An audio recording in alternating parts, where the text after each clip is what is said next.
Hey guys, and welcome to the Working Money Channel. All right, we've got Credible Crypto up here posting, the recent XRP chart. I know it's not what we were expecting. This is XRP to BTC, actually, and you guys can see it's actually forming something very similar to what we're seeing on the XRP to USD chart. So we went below this level of support. And as you guys can see in here, we were talking about that $3.01 level for XRP.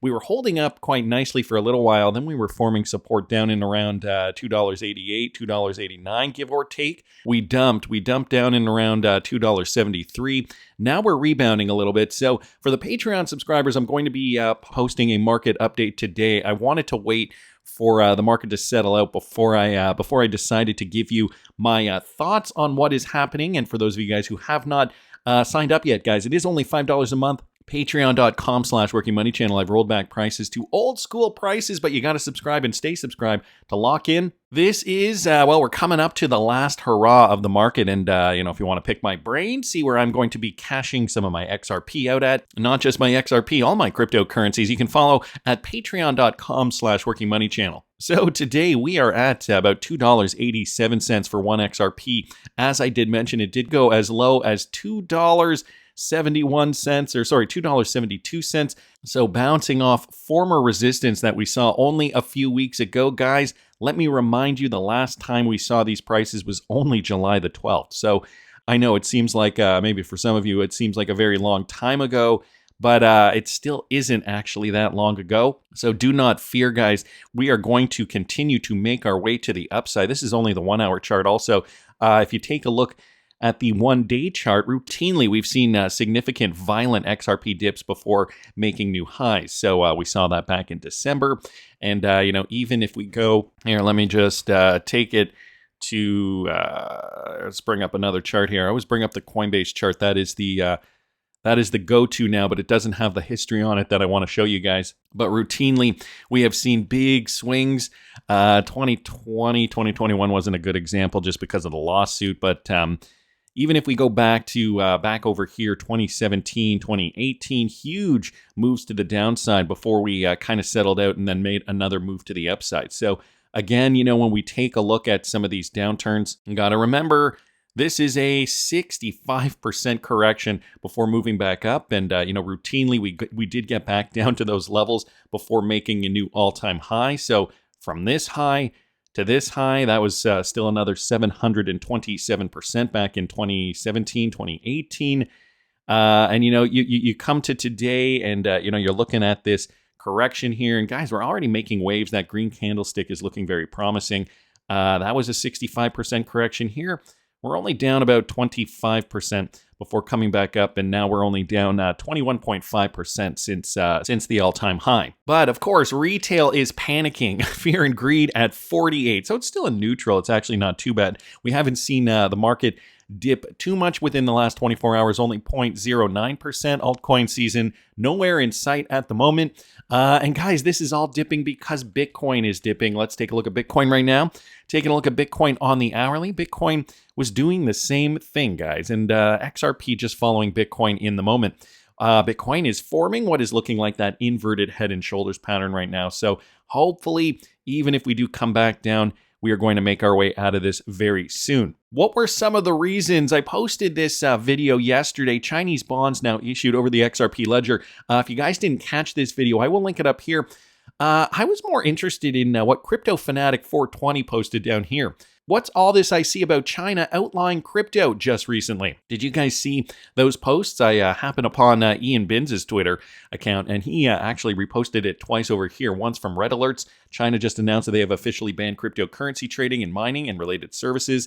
And then one time over here from First Squawk, China has officially banned cryptocurrency trading, mining, and related services, citing financial risks, capital flight concerns, and environmental impacts. And even on Google, we were seeing all kinds of different articles here within the last 5 hours, 1 day, 8 hours, 1 month. Okay, that one's a little older, but China drops the hammer, full crypto ban. And guys, these are from outlets like Binance, AI Invest, posted Bitcoin news today. China reported to consider Bitcoin ownership ban amidst digital yuan push. So is there anything to this? And, could this have even, maybe spurred on a bit of a crypto scare? Well, Grok came to the rescue. China banned crypto in 2021. A lot of this is very old news. I don't know why this is recirculating now.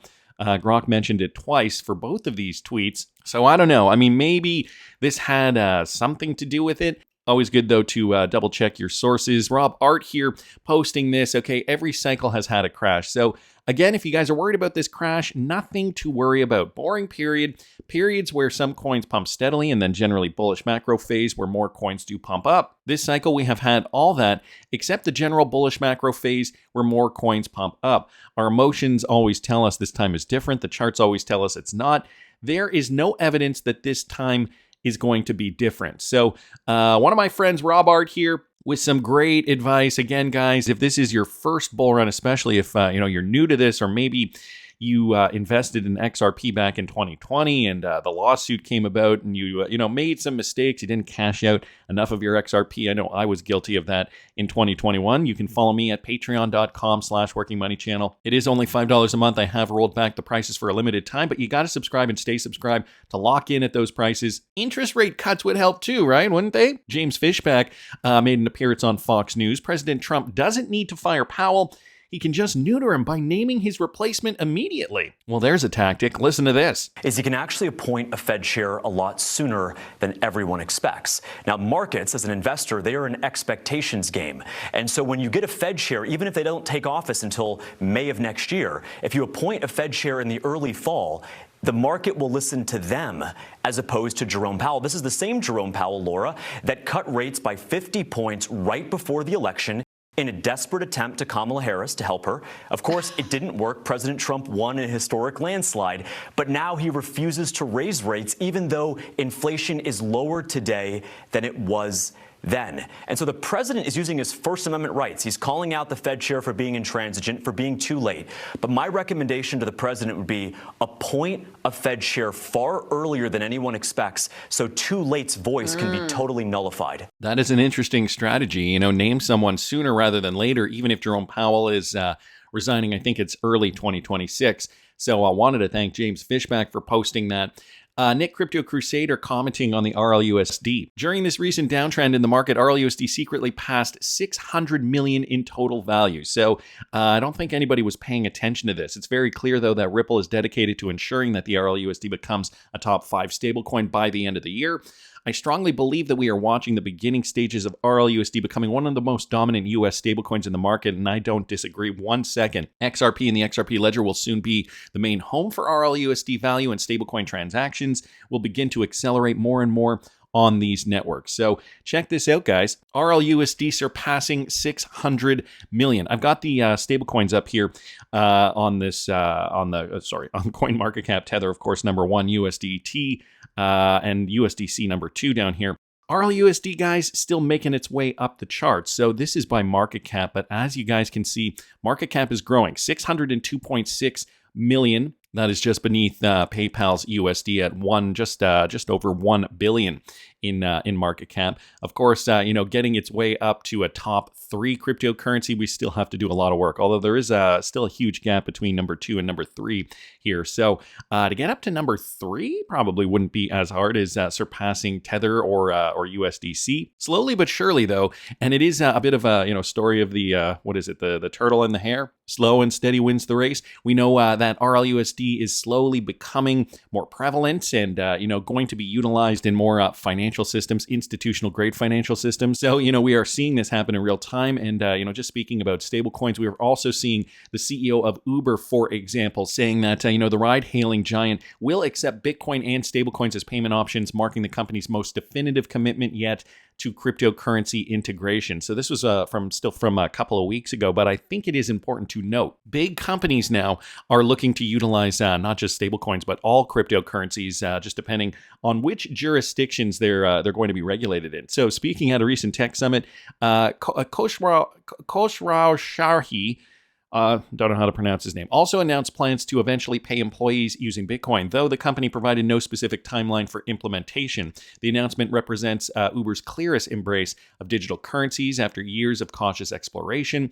He emphasized that Uber remains in the research phase, consulting with legal and compliance experts to ensure any crypto strategy aligns with regulatory requirements. And of course, this is a company that needs to be regulated, needs to, or has been, or has had trouble with regulatory requirements over the years, trying to take on the taxi industry in various cities around the world. But Bitcoin and stablecoins, it's going to be interesting because if people can pay in stablecoins, I know there are already products where you can purchase Uber gift cards using cryptocurrency, so using stablecoins, and you can buy the gift cards. So it's a bit of a workaround right now.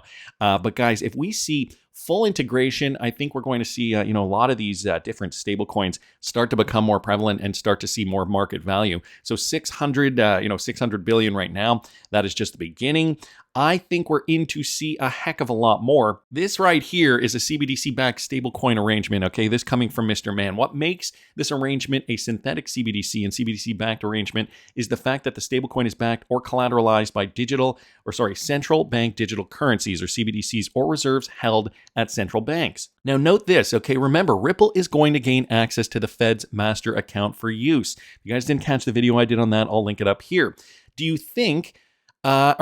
not think they'd want to own or have part ownership in the currency that they are going to be using? RLUSD will be backed by central bank money. Count on it. So he was retweeting out a Smoke's tweet here. Ripple pursues federal master account to allow RLUSD reserves to be held directly in the central bank system. So not only are Ripple opening up a Fed master account, listen to this. Following closely, Ripple also announced in early July that it had submitted an application to the OCC and at the same time applied for a federal master account, intending to place the reserves of their stablecoin. So Ripple's reserves of RLUSD directly in the central banking system, demonstrating a very aggressive stance. This could mean a few things. Putting their reserves directly into the federal master account. This almost sounds like one of those theories that suggests that maybe Ripple's escrow could be part of the master Fed account, leveraging that XRP to start running the world's financial system. And so, if they are planning, and this is written out, if they are planning to actually put their RLUSD directly into their central bank system, what could that mean specifically? So very interesting to see these developments taking place. I also happen to see this. Decisions are being made today. Now, with regards to the XRP Ledger, David Schwartz is toying with the idea of, not completely scrapping it and starting from scratch, but kind of retooling it. If restarting the XRP Ledger from scratch, Ripple CTO David Schwartz discusses using Rust, and that is definitely talked about. Proposals from the outside company are currently being considered for a possible modular revamp of pieces. Guys, I'm going to play you a little bit of this clip. It's 3 minutes long. In the middle of this clip, David Schwartz goes on into a bunch of techie stuff, so I'm just going to cut that out for the sake of brevity and time. But I will link this in the description of the video if you want to watch the full thing, and Crypto Eddie also links the YouTube link there. Listen to this. You mentioned that if you had to restart from scratch, you would do it in Rust. So why not re-implement it in Rust today? There's people who there's definitely talk about doing that, and there's also been talk about modularizing the transaction engine so that the transaction engine could execute in a VM, and then you could implement because the transaction engine, having multiple implementations of the transaction engine would be very challenging. So you can imagine a situation where the transaction engine is sort of compartmentalized and runs in a VM. And then maybe like the code around it that does the overlay and the database and the client queries could then be written in any language. It could be modular. We would like to have the code be more modular. It's kind of annoying that you have a monolith that has the consensus engine, the transaction engine, and client queries like all monolithically. That would be great. The big challenge is the certain bits of the transaction engine, particularly the payment engine, are not well enough specified that you could have. So another possibility is like, let's specify how that payment engine actually works. And if we wind up with a situation where we can't specify it, let's fix it. If you're interested in that, you should talk to, I think, Anshal Malhotra at Ripple. She is, we've actually got some proposals from some companies to do some of those pieces. And we're making decisions now about what we think is worth doing. and what the order of doing things would be. But it would be nice. Well, they've also talked about like having formal specifications for all of the various transactors, which would make it easier to have multiple implementations of them. So yeah, I definitely think that'd be a good thing. It's just not easy at all. So like I said, he does go into this further. If you guys want to watch the full clip, I will link this in the description. And Mayuka Vadari, she did also comment on this. I'm seeing a lot of FUD around this PSA. If Ripple was rewritten in Rust or there was a second client in Rust, it wouldn't do anything to the on-chain data. Nothing would happen to your XRP. So if anybody was wondering about if this would affect your XRP, nothing would happen. Everything about using and building on the XRP ledger would stay the same, just a change in what language the core protocol would be written in. And they're still just toying around with this idea. Nothing is set in stone. Dazzling down here saying, I find it fascinating from a technical perspective on how this could be done. It's like re-stumping the foundation of a house while the occupants are still living inside. Mayuka Vadari, she does say here, the first steps are, as David described, a formal specification on how things currently work and modularization of Ripple. Once you have that, you can essentially convert the modules from C++ to Rust one at a time. So, again, this is the techie stuff, guys. This is beyond me, but it does sound like they are at least discussing this possibility. And on top of that, David Schwartz did comment, I haven't run any XRPL infrastructure myself in a few years. Looking at the network, it seems like the most useful thing would be a high-quality hub with reserved slots for UNL validators, other hubs and servers serving applications on the XRP Ledger. Then he clarifies, this would be me personally, not Ripple. So he would, in fact, run his own server. He gives the specifications down here, and it would be run in a data center in NYC, New York City. It would be a single server run as a production service aiming for maximum uptime and reliability, though nobody should rely on it because an important XRPL server should never rely on a single hub. I would also gather data from it to understand network behavior and performance, but no disruptive testing would be done unless there were very unusual circumstances justifying it. This would be my server run by me with no official connection to Ripple other than I'm a Ripple employee. Anyone think this is not useful or that something else would be more useful? Well, Pompeius has his own thoughts on this. Ripple CTO David Schwartz just revealed plans to personally develop a high-performance XRPL hub. Why now? Why in NYC? It's a very interesting question. He goes on to say, first, understand what he's not saying. This isn't just a validator. It's a production-grade, unmetered, 10 gigabit link, RAID optimized, new DB ready XRPL data command center placed in the financial heart of the United States. Yeah, it's going to be placed in New York City. Sounds less like a hobby, more like a forward ops node. David makes it clear this is my server, not Ripple's, so he's saying there's no official connection, but let's not forget, Joel Katz isn't just any dev. He's the original architect behind the XRP Ledger consensus, pathfinding, and trust-based settlement. There is a reason. Okay, so why now? Here's what's changed. RLUSD was launched, the first regulated on-chain stablecoin. CBDC pilots are quietly circulating XRP Ledger as a compliance backbone. Hooks and AMM integration, are setting up the stage for institutional DeFi. To run analytic simulation and custom logic, you need independent infrastructure. So here's why it matters. Joel isn't deploying a vanity node. He's building a sensor array, a data nerve center to track network stress, validate uptime models, and likely simulate the load of a tokenized world. So, is this maybe a way to have, independent validation, test out the XRP Ledger before scaling? I don't know. Maybe there is, something, again, I'm not the techie guy, but maybe there is something in the back end there that they do need to test. And the hardware, and then he gives a list of the hardware. This isn't your average node runner. It is a sovereign grade blockchain surveillance. Now the conspiracy, why and why? Okay, why New York City? It's the capital of global liquidity. It's where BlackRock, Goldman, Citi, and the Fed's payment rails sit. Ripple just reactivated U.S. corridors via Liquidity Hub. Could this be part of a parallel rail test system to replace SWIFT from within? The timing coincides with Trump's crypto alignment campaigns, national crypto stockpile rumors, institutional XRP treasury strategies emerging. What if Joel Katz's server is the first whisper of U.S. government-aligned XRPL monitoring?